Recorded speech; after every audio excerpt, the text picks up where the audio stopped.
धनगर सांगली जिल्हा परिषद सार्वत्रिक निवडणूक 2026च्या काँग्रेस पक्षाच्या तिन्ही उमेदवारांच्या प्रचारासाठी मंचावर असलेले जिल्हा तालुका काँग्रेसचे अध्यक्ष आणि कोरे उपस्थित सर्व उमेदवार या पक्षकृषीतील जोशी असेल, कळवली असेल, तानक असेल, पारगाव असेल, करोली असेल, सोनी असेल, कांचनपूर, मानमोडी, रसूलवाडी, साखरवाडी आणि कुठे सांबरवाडी,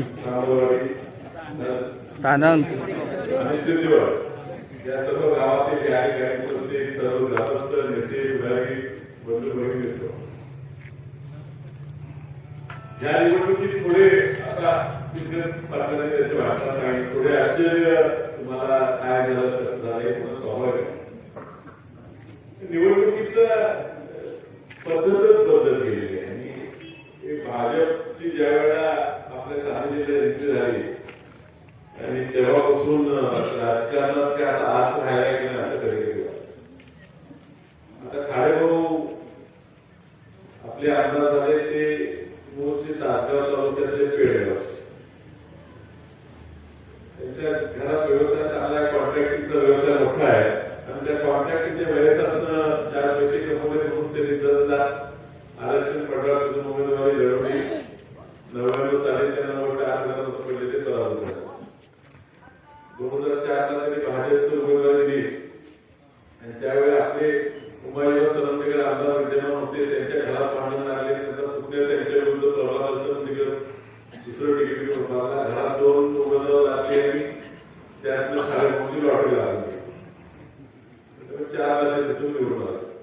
9 ला जर खुलं झालं त्यामुळे ते मिरजेला सरकले.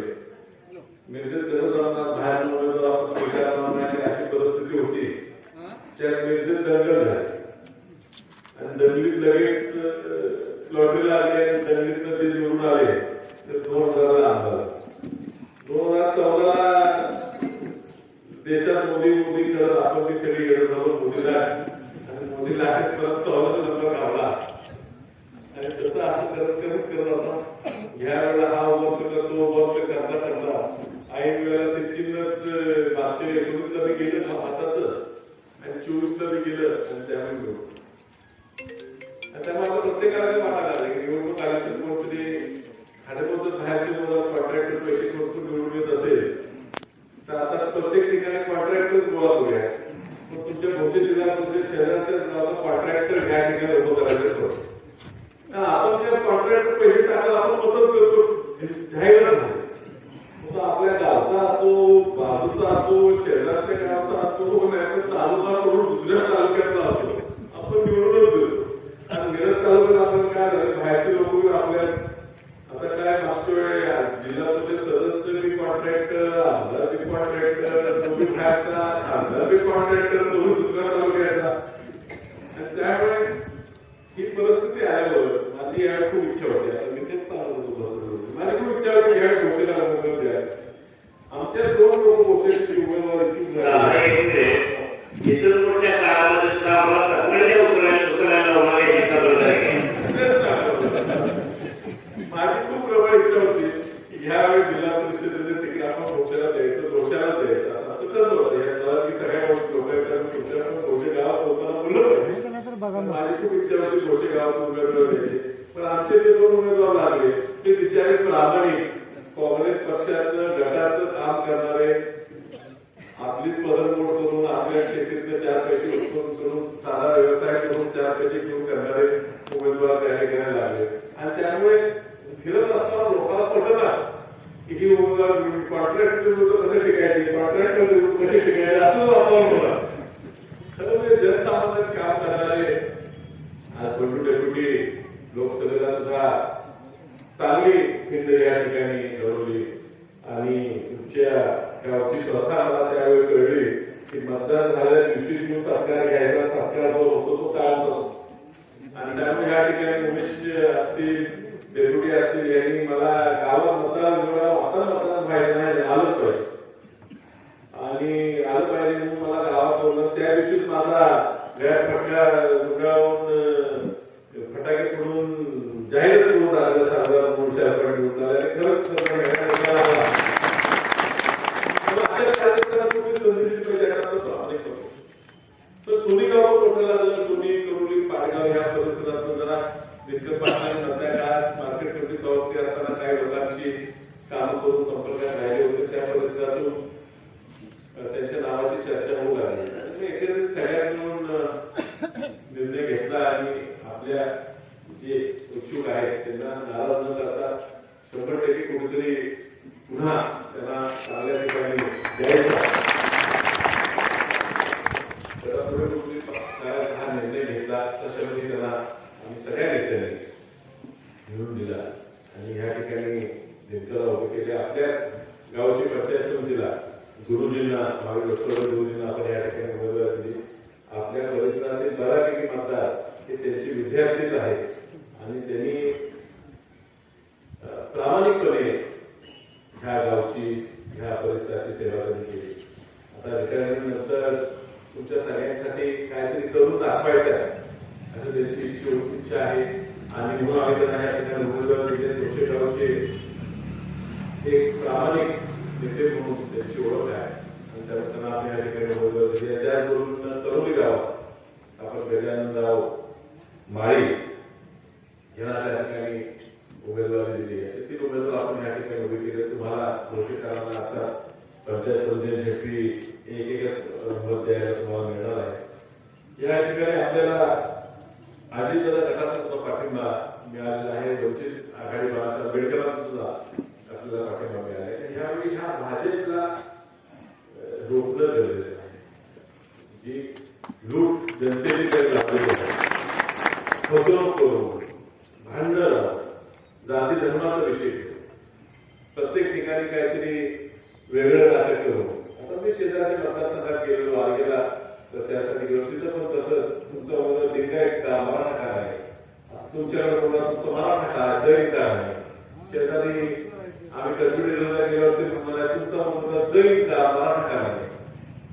आपण या वेळेला सर्व समाजाला एकत्रित घेऊन निवडणूक लढवायचा निर्णय घेतला. आपण धनगर समाजाचा जिल्हा परिषदचा उमेदवार दिला आहे, जैन समाजाचा जिल्हा परिषद उमेदवार दिला आहे, मराठा समाजाला आपण या ठिकाणी संधी दिलेली आहे, लिंगायत समाजाला संधी दिली आहे, बौद्ध समाजाला संधी दिली आहे, चर्मकार समाजाचा उमेदवार दिला आहे, घोड समाजाचा उमेदवार या ठिकाणी एक संधी दिली आहे. प्रत्येक जाती घटकाच्या उमेदवारांना या ठिकाणी एकत्रित संधी हे काँग्रेस पक्ष देऊ शकते. कारण कोण आम्ही विचारायचं संधीप्रमाणे तुमच्यात लगेच जात धर्म आणून भांडण लावणारा हा पक्ष आणि जी लोक निवडून देणार आहेत ती ह्या काँग्रेस पक्षाच्या विचाराशी बांधील ठेवून हाती याची त्या सगळ्यांना हमी घेऊन मी उमेदवार या ठिकाणी दिले. अजून एक भाषण होणार आहे, सभा आपली पुन्हा होणारच आहे. आज हा शुभारंभ या ठिकाणी घोषणा आपण करत असताना भोसे गावाकडनं माझ्या खूप अपेक्षा आहे. आज भोसे गावाने मला ज्या पद्धतीने लोकसभा मदत केली त्याच पद्धतीनं त्या जिल्हा परिषद गटात जर तुम्ही आमच्या या आपल्या गावाचा पाठिंबा दिला तर 100% विजय हा आपला ह्या गावात सुद्धा सुभाष दादांना खूप आग्रह केला तुम्ही लढताय दादा नाही म्हणते. योगेशची खूप इच्छा होती, योगेश सुद्धा आपल्या धडपडतो त्या ठिकाणी ग्रामपंचायत चांगली चालवतो. गुरुजी सिनियर आहेत, योगेश पुढे तूच आहेस त्यानंतर गुरुजी या पुढे तुमच्या पुढे आलो लावणार नाही. पुढच्या वेळेला कळवीला निश्चित पंचायत समितीला व्यक्तीला संधी मिळेल, पुढच्या घोषणा संधी मिळेल, चांगल्या लोकांना देऊ. पण सगळे आपण नाराज न होता सगळे इच्छुक लोक परत एकाच मंचावरून एकामेकांचं काम करताना दिसतात. हेच याला दिसून येते की सगळी लोक प्रामाणिकपणे या काँग्रेस पक्षाच्या विचाराशी एकनिष्ठ आहेत आणि ह्या याला निवडणुकीत काँग्रेसला निवडून आणण्याचं चवी या ठिकाणी लागलं. महापालिकेत तुम्ही पाहिलं की आम्ही एकत्र राहायचा निर्णय घेतला. लोक म्हणून तेव्हा महापालिका भाजपवर निवडून देणार, भाजप निवडून देणार, तर निकाल आला आणि 39 झालं बरोबर काटावर. एक मिळालं असतं तर आपलं एक त्यांचं आलं असतं एवढं काटा 39 झालं. त्यांनी त्यांचा प्रयत्न चालला होता की ह्याला फोडूया, ही 2 फुटतात का 3-4 फुटतात का. 30 तारखेला महापौर निवड ठेवली काल करून, पण त्यांना आमच्यातलं एक बी भावना उलट त्यांच्यातच फाटाफट होते. त्यांची 4-5 फूट आपल्याकडे येतात का अशी परिस्थिती झाल्यामुळे निवडणूकच सुरू झाली. आता तुम्ही 10 फेब्रुवारी 10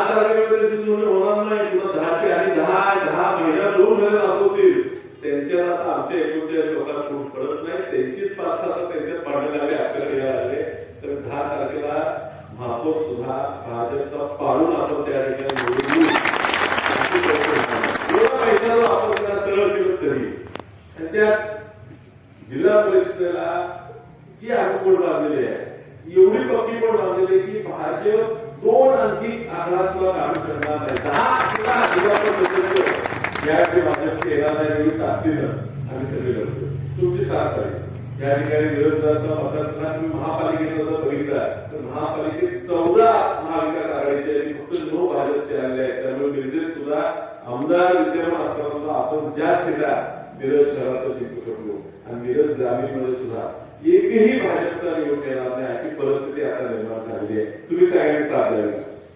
तुमच्या येणारे मनातली कामगिरी काम होणार आहे. आमदार म्हणून जो निवडून जातो, विश्वित कर्जाचे मतदारसंघात गेलं तर कामच काम आहे, जय पडण्याच्या मतदारसंघात गेलं कामच आहे. आमदाराचं कामच असते काम करायचे, खासदाराचं काम असते भाषण करायचं. 10 वर्ष दिल्लीत जाऊन भाषण करायची वस्तू मांडायची. 10 वर्ष खासदार भाजपचा निवडून एकदम बोलला नाही. तिथे गेल्यावर मला लोक विचारायचे, तुम्ही सांगितलं खासदार लोक विचारतात तुमच्या कोण होतं, असं होतं बघितलं नाही,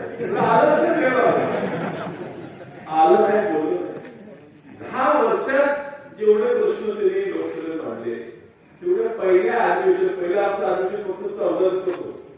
14 दिवसाच्या अधिवेशनात त्यांनी 10 वर्षात मांडलेल्या प्रश्नांपेक्षा जास्त प्रश्न एका अधिवेशनात मांडले. आज देशात महाराष्ट्रात तर 1 नंबर सगळ्यात जास्त प्रश्न मांडणारा, सगळ्यात मुद्द्यावर बोलणारा खासदार म्हणून तुमचा सांगण्याचा खासदार 1 नंबर महाराष्ट्रात. देशात आता 4 नंबरला आहे. अजून सुरुवात तरी सगळ्यांच्या 3-3, 4-4 वेळा, 7-7, 8-8 वेळा निवडून आले खासदार तिथं.